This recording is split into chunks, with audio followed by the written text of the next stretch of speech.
Paper 176, Tuesday evening on Mount Olivet.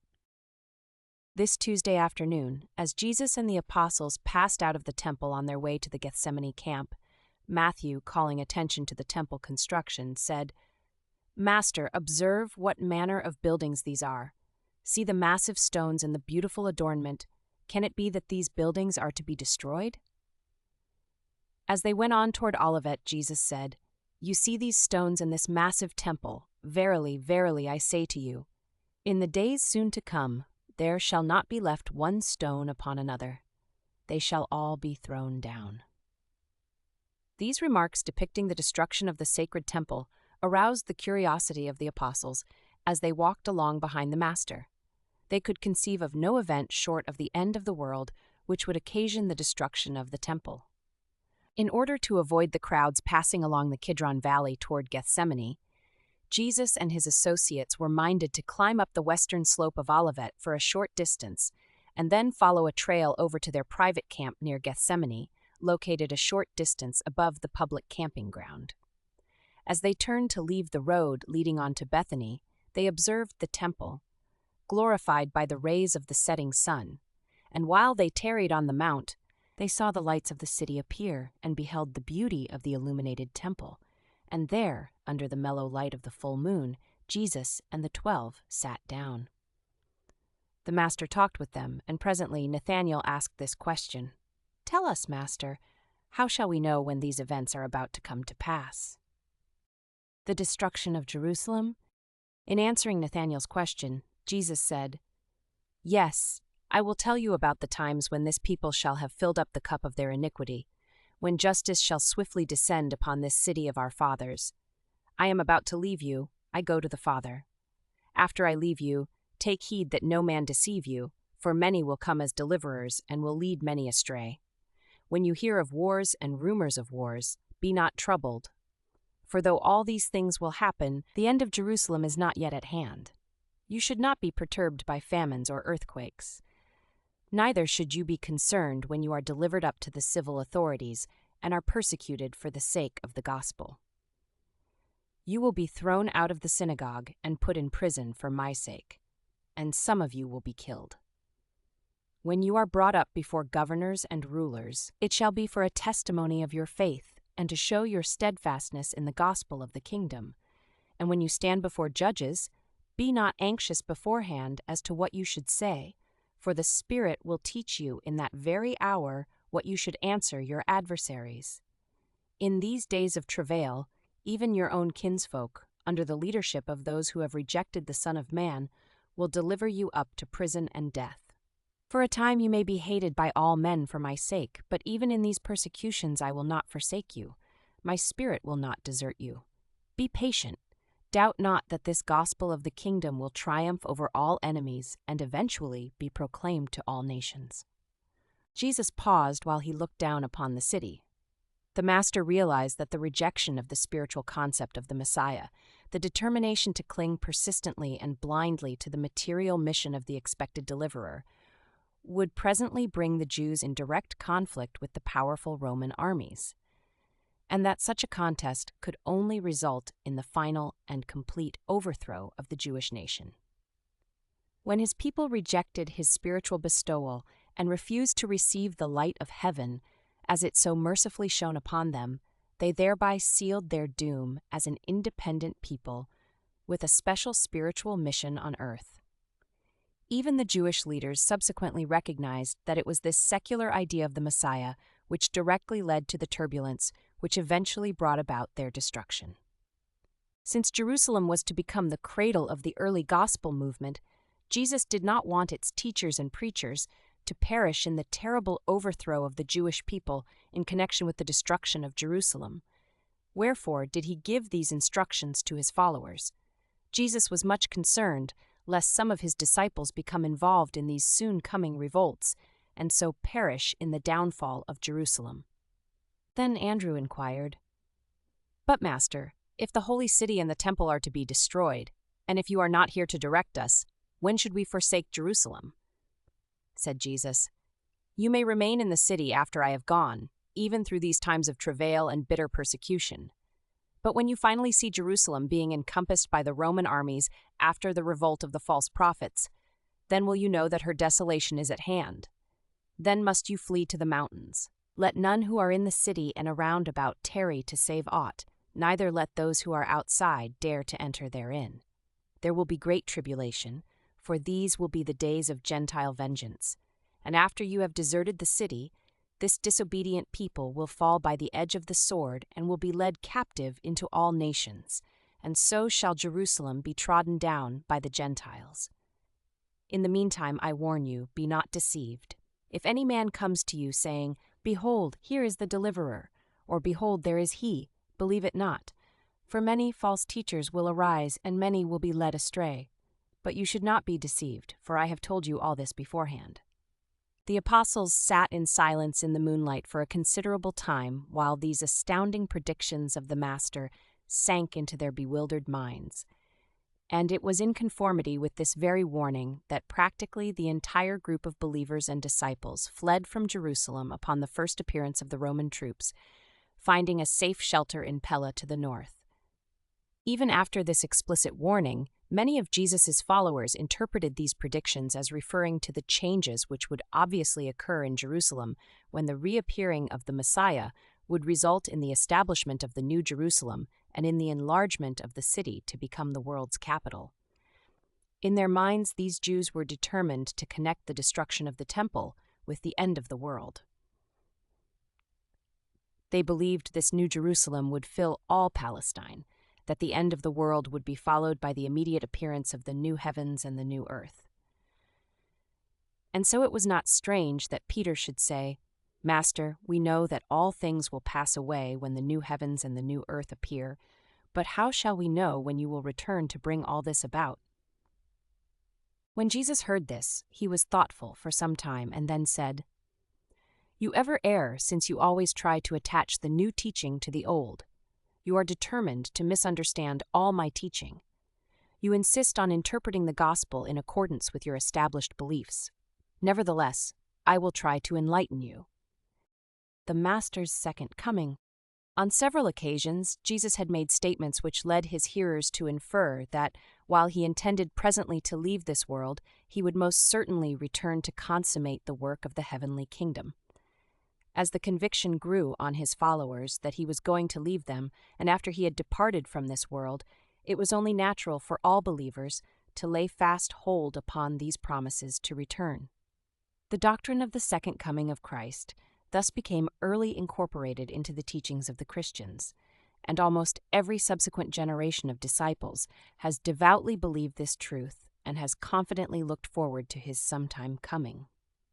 If they were to part with their master and teacher, how much more did these first disciples and the apostles grasp at this promise to return? And they lost no time in associating the predicted destruction of Jerusalem with this promised second coming. And they continued thus to interpret his words, notwithstanding that, throughout this evening of instruction on Mount Olivet, the Master took particular pains to prevent just such a mistake. In further answer to Peter's question, Jesus said, Why do you still look for the Son of Man to sit upon the throne of David and expect that the material dreams of the Jews will be fulfilled? Have I not told you all these years that my kingdom is not of this world? The things which you now look down upon are coming to an end, but this will be a new beginning, out of which the gospel of the kingdom will go to all the world, and this salvation will spread to all peoples. And when the kingdom shall have come to its full fruition, be assured that the Father in heaven will not fail to visit you with an enlarged revelation of truth and an enhanced demonstration of righteousness, even as he has already bestowed upon this world him who became the prince of darkness, and then Adam, who was followed by Melchizedek, and in these days the Son of Man. And so will my Father continue to manifest his mercy and show forth his love, even to this dark and evil world. So also will I, after my Father has invested me with all power and authority, continue to follow your fortunes and to guide in the affairs of the kingdom by the presence of my Spirit, who shall shortly be poured out upon all flesh. Even though I shall thus be present with you in spirit, I also promise that I will sometime return to this world, where I have lived this life in the flesh, and achieved the experience of simultaneously revealing God to man and leading man to God. Very soon must I leave you, and take up the work the Father has entrusted to my hands. But be of good courage, for I will sometime return. In the meantime, my Spirit of the truth of a universe shall comfort and guide you. You behold me now in weakness and in the flesh, but when I return, it shall be with power and in the Spirit. The eye of flesh beholds the Son of Man in the flesh, but only the eye of the Spirit will behold the Son of Man glorified by the Father and appearing on earth in his own name. But the times of the reappearing of the Son of Man are known only in the councils of paradise. Not even the angels of heaven know when this will occur. However, you should understand that, when this gospel of the kingdom shall have been proclaimed to all the world for the salvation of all peoples, and when the fullness of the age has come to pass, the Father will send you another dispensational bestowal, or else the Son of Man will return to adjudge the age. And now concerning the travail of Jerusalem, about which I have spoken to you, even this generation will not pass away until my words are fulfilled. But concerning the times of the coming again of the Son of Man, no one in heaven or on earth may presume to speak. But you should be wise regarding the ripening of an age. You should be alert to discern the signs of the times. You know when the fig tree shows its tender branches and puts forth its leaves, that summer is near. Likewise, when the world has passed through the long winter of material-mindedness, and you discern the coming of the spiritual springtime of a new dispensation, should you know that the summertime of a new visitation draws near. But what is the significance of this teaching having to do with the coming of the sons of God? Do you not perceive that, when each of you is called to lay down his life struggle and pass through the portal of death, you stand in the immediate presence of judgment, and that you are face to face with the facts of a new dispensation of service in the eternal plan of the infinite Father? What the whole world must face as a literal fact at the end of an age, you, as individuals, must each most certainly face as a personal experience when you reach the end of your natural life and thereby pass on to be confronted with the conditions and demands inherent in the next revelation of the eternal progression of the Father's kingdom. Of all the discourses which the Master gave his apostles, none ever became so confused in their minds as this one, given this Tuesday evening on the Mount of Olives, regarding the twofold subject of the destruction of Jerusalem and his own second coming. There was, therefore, little agreement between the subsequent written accounts based on the memories of what the Master said on this extraordinary occasion. Consequently, when the records were left blank concerning much that was said that Tuesday evening, there grew up many traditions, and very early in the 2nd century a Jewish apocalyptic about the Messiah written by one Celta, who was attached to the court of the Emperor Caligula, was bodily copied into the Matthew Gospel and subsequently added, in part, to the Mark and Luke records. It was in these writings of Celta that the parable of the 10 virgins appeared. No part of the Gospel record ever suffered such confusing misconstruction as this evening's teaching, but the Apostle John never became thus confused. As these 13 men resumed their journey toward the camp, they were speechless and under great emotional tension.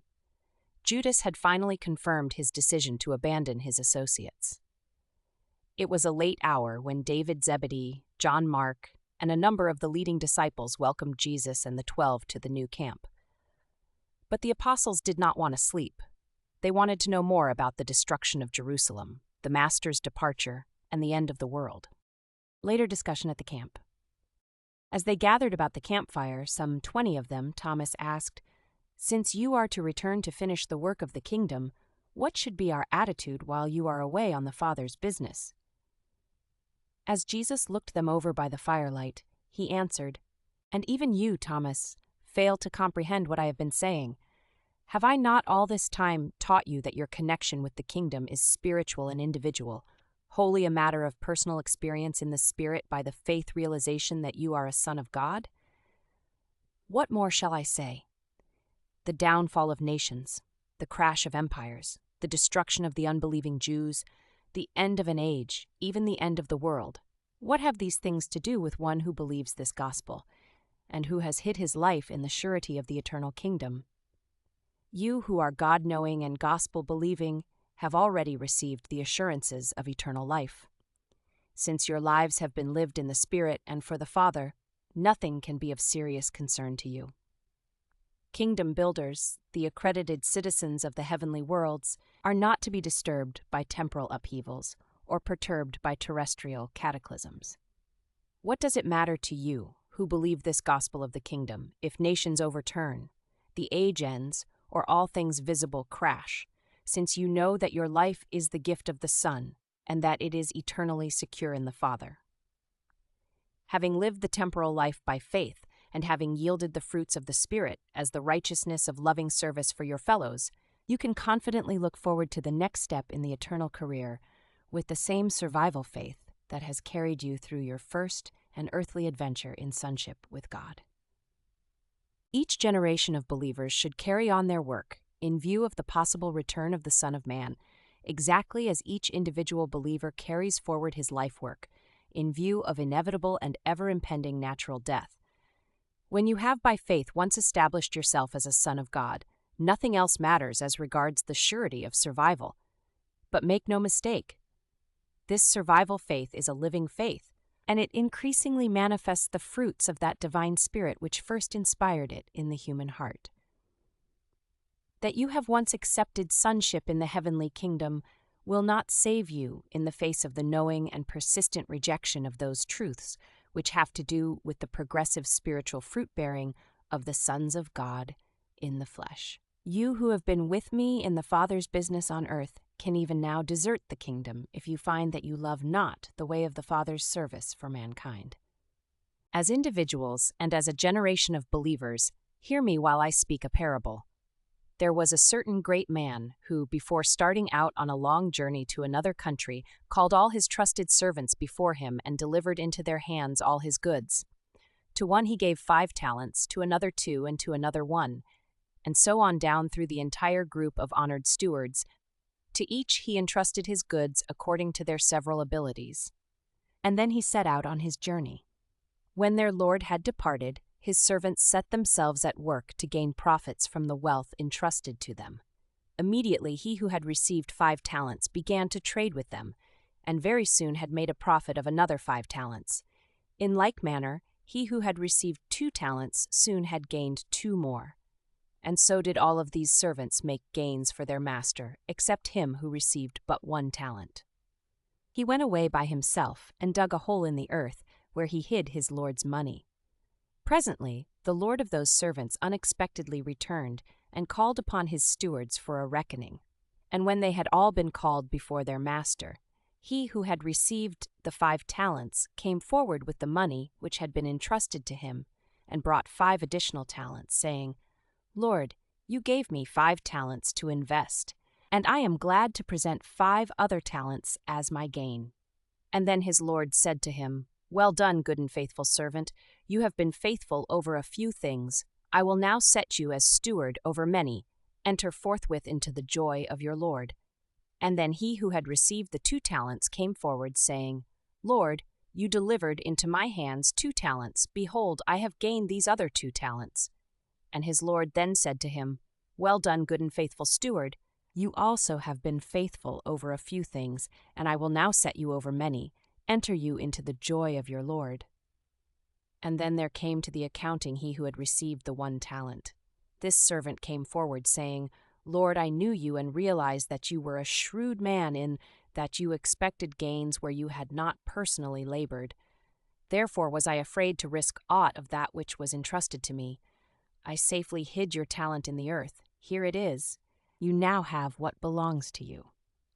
But his Lord answered, "You are an indolent and slothful steward.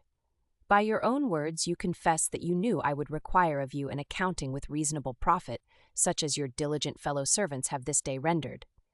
Knowing this, you ought, therefore, to have at least put my money into the hands of the bankers, that on my return I might have received my own with interest." And then to the chief steward this Lord said, "Take away this 1 talent from this unprofitable servant and give it to him who has the 10 talents. To every one who has, more shall be given, and he shall have abundance. but from him who has not, even that which he has shall be taken away. You cannot stand still in the affairs of the eternal kingdom. My Father requires all his children to grow in grace and in a knowledge of the truth. You who know these truths must yield the increase of the fruits of the Spirit and manifest a growing devotion to the unselfish service of your fellow servants. And remember that, inasmuch as you minister to one of the least of my brethren, you have done this service to me. And so should you go about the work of the Father's business, now and henceforth, even forevermore. Carry on until I come. In faithfulness do that which is entrusted to you, and thereby shall you be ready for the reckoning call of death. And having thus lived for the glory of the Father and the satisfaction of the Son, you shall enter with joy and exceedingly great pleasure into the eternal service of the everlasting kingdom. Truth is living. The Spirit of truth is ever leading the children of light into new realms of spiritual reality and divine service. You are not given truth to crystallize into settled, safe, and honored forms. Your revelation of truth must be so enhanced by passing through your personal experience that new beauty and actual spiritual gains will be disclosed to all who behold your spiritual fruits, and in consequence thereof are led to glorify the Father who is in heaven. Only those faithful servants who thus grow in the knowledge of the truth, and who thereby develop the capacity for divine appreciation of spiritual realities, can ever hope to enter fully into the joy of their Lord. What a sorry sight for successive generations of the professed followers of Jesus to say regarding their stewardship of divine truth. Here, Master, is the truth you committed to us 100 or 1,000 years ago. We have lost nothing. We have faithfully preserved all you gave us. We have allowed no changes to be made in that which you taught us. Here is the truth you gave us. But such a plea concerning spiritual indolence will not justify the barren steward of truth in the presence of the Master. In accordance with the truth committed to your hands, will the Master of truth require a reckoning. In the next world, you will be asked to give an account of the endowments and stewardships of this world. Whether inherent talents are few or many, a just and merciful reckoning must be faced. If endowments are used only in selfish pursuits, and no thought is bestowed upon the higher duty of obtaining increased yield of the fruits of the Spirit, as they are manifested in the ever-expanding service of men and the worship of God, such selfish stewards must accept the consequences of their deliberate choosing. And how much like all selfish mortals was this unfaithful servant with the one talent in that he blamed his slothfulness directly upon his Lord? How prone is man when he is confronted with the failures of his own making to put the blame upon others, oftentimes upon those who least deserve it? Said Jesus that night as they went to their rest, "Freely have you received, therefore freely should you give of the truth of heaven, and in the giving will this truth multiply and show forth the increasing light of saving grace, even as you minister it." The return of Michael. Of all the Master's teachings, no one phase has been so misunderstood as his promise sometime to come back in person to this world. It is not strange that Michael should be interested in sometime returning to the planet whereon he experienced his seventh and last bestowal, as a mortal of the realm. It is only natural to believe that Jesus of Nazareth, now sovereign ruler of a vast universe, would be interested in coming back, not only once, but even many times, to the world whereon he lived such a unique life, and finally won for himself the Father's unlimited bestowal of universe power and authority. Urantia will eternally be one of the 7 nativity spheres of Michael in the winning of universe sovereignty. Jesus did, on numerous occasions and to many individuals, declare his intention of returning to this world. As his followers awakened to the fact that their Master was not going to function as a temporal deliverer, and as they listened to his predictions of the overthrow of Jerusalem and the downfall of the Jewish nation, they most naturally began to associate his promised return with these catastrophic events. But when the Roman armies leveled the walls of Jerusalem, destroyed the temple, and dispersed the Judean Jews, and still the Master did not reveal himself in power and glory, his followers began the formulation of that belief, which eventually associated the second coming of Christ with the end of the age, even with the end of the world. Jesus promised to do 2 things after he had ascended to the Father, and after all power in heaven and on earth had been placed in his hands, he promised, first, to send into the world and in his stead another teacher, the Spirit of truth, and this he did on the day of Pentecost. Second, he most certainly promised his followers that he would sometime personally return to this world. But he did not say how, where, or when he would revisit this planet of his bestowal experience in the flesh. On one occasion he intimated that, whereas the eye of flesh had beheld him when he lived here in the flesh, on his return, at least on one of his possible visits, he would be discerned only by the eye of spiritual faith. Many of us are inclined to believe that Jesus will return to Urantia many times during the ages to come. We do not have his specific promise to make these plural visits, but it seems most probable that he who carries among his universe titles that of Planetary Prince of Urantia will many times visit the world whose conquest conferred such a unique title upon him. We most positively believe that Michael will again come in person to Urantia, but we have not the slightest idea as to when or in what manner he may choose to come. Will his second advent on earth be timed to occur in connection with the terminal judgment of this present age, either with or without the associated appearance of a magisterial sun? Will he come in connection with the termination of some subsequent Urantian age? Will he come unannounced and as an isolated event? We do not know. Only one thing we are certain of, that is, when he does return, all the world will likely know about it, for he must come as the supreme ruler of a universe and not as the obscure babe of Bethlehem. But if every eye is to behold him, and if only spiritual eyes are to discern his presence, then must his advent be long deferred. You would do well, therefore, to disassociate the Master's personal return to earth from any and all set events or settled epochs. We are sure of only one thing: he has promised to come back. We have no idea as to when he will fulfill this promise, or in what connection. As far as we know, he may appear on earth any day, and he may not come until age after age has passed and been duly adjudicated by his associated sons of the Paradise Corp. The second advent of Michael on earth is an event of tremendous sentimental value to both midwayers and humans, but otherwise it is of no immediate moment to midwayers, and of no more practical importance to human beings than the common event of natural death, which so suddenly precipitates mortal man into the immediate grasp of that succession of universe events which leads directly to the presence of this same Jesus, the sovereign ruler of our universe.